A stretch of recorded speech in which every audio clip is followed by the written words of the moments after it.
Hi friends, very good morning to everyone. I'm Navy Vijay Ramavat. So I'm working as a managing director to Indira and I'm a trader from last 16 years. I used to trade stock markets across different asset classes. I also own a stockbroking house. I do build softwares, we're into algorithms, and I'm also building an AI app for the retail investors. So this is just a small journey about around me. I've been able to grow my portfolio by 60% CAGR over last 15, 16 years. And I've learned a lot of things in this journey. But with all the limited time I've got to speak right now, I would just like to put some insights to you people so you can have your starting journey towards this field. Okay. So, more than 90% plus people loses money in stock markets, especially in the field of trading. It becomes very difficult. Now, why this happens in trading? This is very important to understand. Trading is something which goes somewhere our human psyche.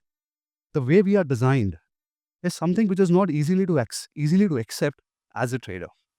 And very few people, just in 3, 4, 5% people, are successful globally. So, what makes this so difficult? Why this is so difficult? So, first is we have to think in probabilities. And basically, our human mind is not designed to think in probabilities. Markets are highly uncertain. A lot of uncertainty is there. So, we as human beings want to look for certainties. We need to have a flexible mental muscle, but generally, we are not ready to adapt the flexibility. So, uncertainty, flexibility, probabilistic thinking is something which makes at the very starting point very difficult to become a trader. Now, we can all develop a skill, we can gain the knowledge, but it is only 10%. We have to learn the money management systems, it is another 10%. But the core of winning this particular game is very clear that it has to be 80% part has to be on the psychology side, understanding your own self and moving ahead. Now, we human beings have a lot of emotions. We have different state of minds. We have greed, we have fear. We so at times you're anxious, at times you're highly excited, at times you feel boredom. So every feeling, every emotion impacts the way we make decisions. So, and along with it, when with all these emotions, there come some biases, which I'm going to discuss right now. And these biases are not only related to the world of trading, to make all the decisions in our daily routine of life. So, now when we talk about trading, it is about making series of decisions continuously. And these decisions take a lot of energy. And every decision when you make, you have to you are already in some kind of feeling, some kind of emotion, some kind of bias. So that's make it very difficult to how to continuously put this journey on. So as I said, I will discuss few of the biases with you. So what is a bias? So bias is something that our mind has a quick trick of executing something. It may be a shortcut and it takes us to the wrong path without we realizing it. So that simply goes to bias. So there are a number of biases. I'm going to discuss few over here. So the most critical bias I do feel is loss aversion. So I will give a life example. I will try and connect it with the world of trading, and I will just try that what to be done to come out of this bias. What should be a clear thinking process to it? So when I speak of loss aversion, if we go for example of life, let's say if we are in a so we as human beings are evolutionarily designed in a way that we don't want to take losses. We are designed in a way that we want to be safe rather than smart. So this impacts everything around us. I will give an example of relationship. Somebody is there into a bad toxic relationship for more than 3 years, but he did not want to come out. Why? Because again, I've invested so much time in the relationship. So we don't want to take those losses out or the time we've invested in. This is somewhere which creates a problem. Again, the beautiful thing is our neuroscience. Our body is made like that. Our pain chemicals are much, much stronger as compared to our pleasure chemicals. Like if you're under stress, so we release cortisol hormones. They have much higher weightage as compared to our happy hormones. In like, so see, if we if we make rupees 10,000 in life, so we feel happy about it. But if we lose the same 10,000, we are more sad about it. So like the chemically also we are processed in the same manner. Now how it shows up in trading. So a lot of wrong decisions goes in trading just because of the loss aversion, because we don't want to book our losses. It goes this way. If we average it down, we take losses very personally. So we as human beings actually take it on our self-worth. So we hold losers too long and we cut our winners too early, and we avoid really good setups after a bad trade. So now as I said that we'll discuss a bias, a life example, a trading example, and how actually to come out of it. So first of all, we have to understand that losses are not permanent. They are part of journey. As we say that failures are part of journey of success, similarly losses are part of it. So we have to normalize it. We should have a system, a predefined system, which reduces our psychological burden. I mean to say we should have an entry plan, we should have an exit plan, which will stop the bias coming in. We have to reframe loss as a situation. It is simply a feedback to improve ourselves. We have to understand that we have to evaluate the future, not the past. Just one simple question: does being in this relationship is improving my future or not? Or just being in the stock is improving my future or not? So the moment you start putting it that way, you have to separate yourself from the self-worth. We as human beings are very touchy about if we do something wrong, if we get something wrong in the life. So we have to come over it. So it was about loss aversion. I will discuss few more biases. So one is anchoring bias. So we have seen a jacket in a mall of rupees 5,000 rupees, and there's a 40% discount in it, and it comes in rupees 3,000. So immediately what we do is the first feeling we get is, okay, I'm getting 2,000 rupees off, right? And we anchor to the price called 5,000. So that's why it is called anchoring bias.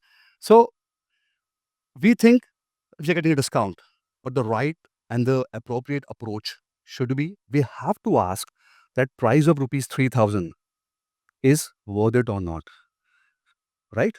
So similarly in markets, if you buy something at rupees 500 and if the stock becomes at a price of rupees 400, we simply anchor to rupees 500 price. That okay, I bought this, we have a hope trade that okay, it will come back, it will go again. So it won't work that way. We have to think, okay, the price is 400 rupees right now. Is it worth enough now? Is it worth enough to be over here? So this this is the way we have to clearly think about how to come out of the anchor bias. The another is confirmation bias. Now confirmation bias is about, if I want to buy a BMW, I want to read every article. I want to listen to every person who speaks good about BMW. Our mind automatically starts rejecting stuffs which does not coincide with our thought process. So if someone will say my BMW has this problem, so mind is not going to read that. So again, so what is important over here? For clear thinking, okay, I will, whatever decision I want to make in life, I will have a clear thinking process. I will go simply and think that what I'm planning to do, or what I'm doing, I will look for anti evidences. That's something that does not support that particular thought process. Is for the confirmation bias. Sunk cost fallacy. So I went for a movie. I spent rupees 500. It's a 3-hour movie, and after half an hour, I feel that the movie is not at all good. So what we will do is, we'll simply sit in the movie hall and watch the complete movie just because we have paid rupees 500. So this all happens with us. So now what should be the clear thinking process over here? 500 rupees already gone. Movie is not good. Half an hour is already out. Let's protect our future 2.5 hours and not get frustrated over there. So we have to think in this manner that what future I'm going to get it from here is something I will go and approach for. Fear of missing out. So we all feel FOMO in different stages of life. It happens in market to a very big extent. Whether it is one of the biases which really makes you move like beyond your capacities. So FOMO is again like too much excitement and completely feared that I will miss it out. So now, if I speak about markets, we have to be very calm, paused, and think in a manner that, okay, there's a lot of FOMO, even I'm feeling it, but do my set and system of rules allows me to do it or not, allows me to take a setup or not. So whenever in life we feel FOMO in any direction, we have to go and look for evidences, facts, our rule of selection to understand what is next. Recency bias. So we have recently heard about a plane crash. Now we start so our brains start making it very big.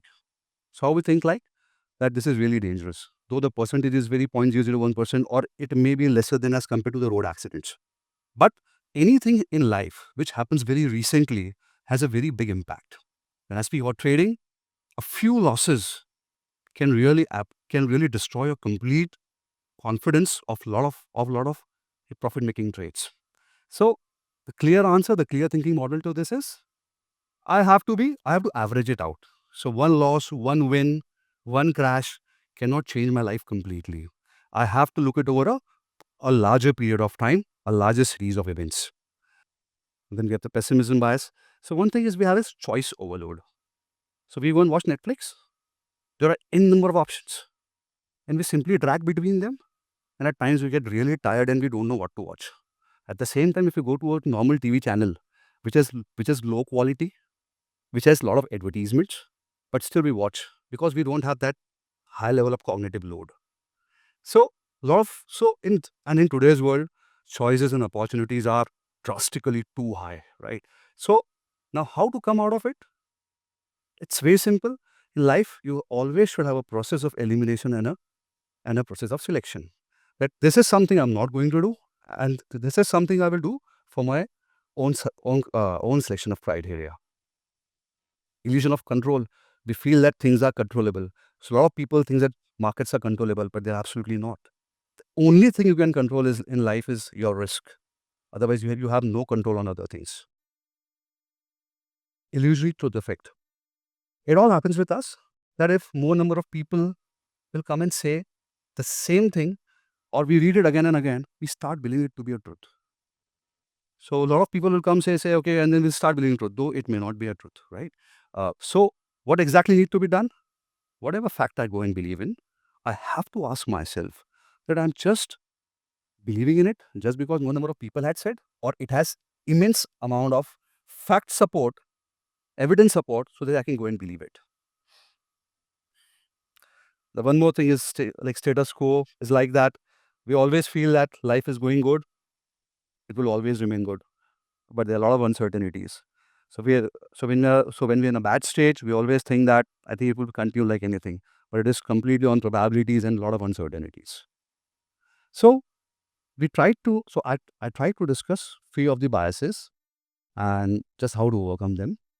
So now there's a universal process, right? So first of all, you have to understand how you're feeling right now. Is it anxiety? Is it excitement? Is it FOMO? Anything you have to understand first. So we should be aware about what emotion exactly or what bias we're exactly into it. Second, the most important, pause. We have to make a stop, and then we have to understand what to be the next. Because in life, so are we are not stopping somewhere. We are continuously in the movement mode. So really, after understanding what emotion I'm into it, what bias I'm into it, it's very important to get a pause, switch perspective. At times, we seek answers in life, but if the same question a friend will ask, and we'll give a super ad- advice to that person, because we as human beings are very good advisors, right? So the moment if you have some question regarding your life, and if you simply start advising someone else about it, it completely switches your perspective, and it's very helpful. Separate facts and feelings, very difficult, but need to be done at any cost. Reframe the situation. So I don't want to book a loss in a company. I bought it rupees 500. It is now 400. I will book 100 rupees loss. I don't want to book that. Reframe the situation too. Okay, it is 400 now. I don't want to lose my capital further. The whole criteria changes. The complete thought process changes of taking action from here. You should have preset rules. This is must. This is extremely must. You have to document the decisions. So anything we do in life, for a lot of improvements, we have to document decisions. We have to think why we have done this, what we have done this for, what mental state I was in, and this helps very deeply. And from last so many years, I'm doing it, And this has been one of the reasons why I've been successfully trading. Accept imperfection. We all have imperfection. Don't take things very seriously. We have no other option. We will do a lot of mistakes in life. We have to ensure that there is a risk, but there should not be risk of ruin. We should not be out of the game. Now, if I say that only 4 or 5% of traders in the world are successful, it is not because they have been able to control their biases completely. It is more because they have a process of doing things. So there is something called fundamental and technical analysis in like in stock markets. So this is something you learn and develop a skill. Now getting that data is simply what? Is simply information. So one is your information that, okay, I know the data, I know the chart structures, I know the trend structures. The other thing is knowledge. You know how to use it. The third is you have to build systems. When I will enter, when I will exit, when I will book profits. If situation is X, then what I will do in this situation. That documentation, now this whole thing becomes a system or a process, and that helps you finally to remove the psychological burden. So it is really difficult to you come out of your biases. The only strongest process ever exists is have your rules, have the criteria of elimination, selection, and how to execute on every path. Now, we can use our biases, which are basically against us, towards our good. It is, it is really possible. So I will just give one example and then I will conclude the session. So there's a authority bias. So let's say somebody says, a very good fund manager says that this stock is amazing. So first of all, this becomes a criteria of selection for me. This is the first dot where I can start my journey. I have got a stock, okay, it has been referred by someone. Now, my next step will be, okay, I will use all of my set of rules, all the knowledge I have, and all the money management tools I understand. And then I will go and look for it that whether it comes under my setup. That's great. So if there's loss aversion, it can lead to capitulation. So if there's FOMO, it could be put time to very big money in very small amount of time, but you know where to exit. So different biases can be used to your own self for your own benefit. But it has to be learned. So there, you have to learn it. And of my 15, 16 years experience, plus I have just like referred this book for this session to just to help you all. Well, thank you so much.